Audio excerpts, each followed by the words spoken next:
সফররত বাংলাদেশের অন্তর্বর্তী সরকারের প্রধান উপদেষ্টা অধ্যাপক মোহাম্মদ ইউনূসের সঙ্গে সাক্ষাৎকারের অনুরোধে সাড়া দেননি যুক্তরাজ্যের প্রধানমন্ত্রী কিয়ার স্টারমার।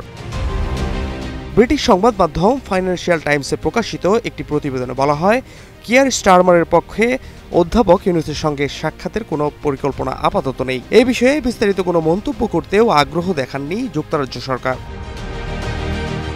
ক্ষমতাচ্যুত প্রধানমন্ত্রী শেখ হাসিনার শাসনামলে দেশ থেকে বিদেশে পাচার হওয়া কয়েক বিলিয়ন ডলার উদ্ধারে কিয়ার স্টারমারের সমর্থন ও যুক্তরাজ্যের সহযোগিতা নিশ্চিত করাই প্রধান উপদেষ্টার সফরের মূল লক্ষ্য।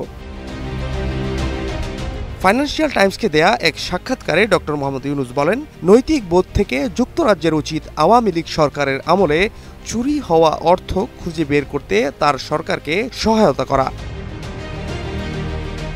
প্রধান উপদেষ্টা বলেন, কিয়ার স্টারমার এখনও আমার সঙ্গে সাক্ষাতে রাজি হননি, যদিও তার সঙ্গে আমার সরাসরি আলাপ হয়নি।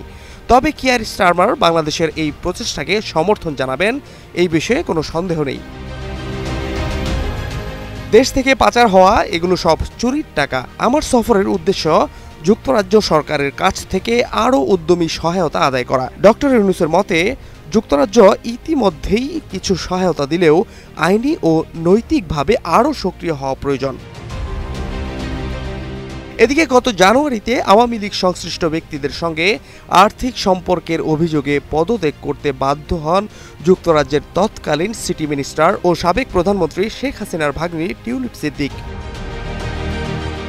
বাংলাদেশে বিভিন্ন সময় শেখ হাসিনা ও আওয়ামী লীগের সঙ্গে জড়িত ব্যক্তিদের আর্থিক লেনদেনের তদন্ত ব্রিটিশ প্রধানমন্ত্রী স্টারমারের দল ইউকে লেবার পার্টির উপর নেতিবাচক প্রভাব ফেলার হুমকি তৈরি করছে বলে মনে করছেন রাজনৈতিক বিশ্লেষকরা। Fahad Shahriar, news desk, global television.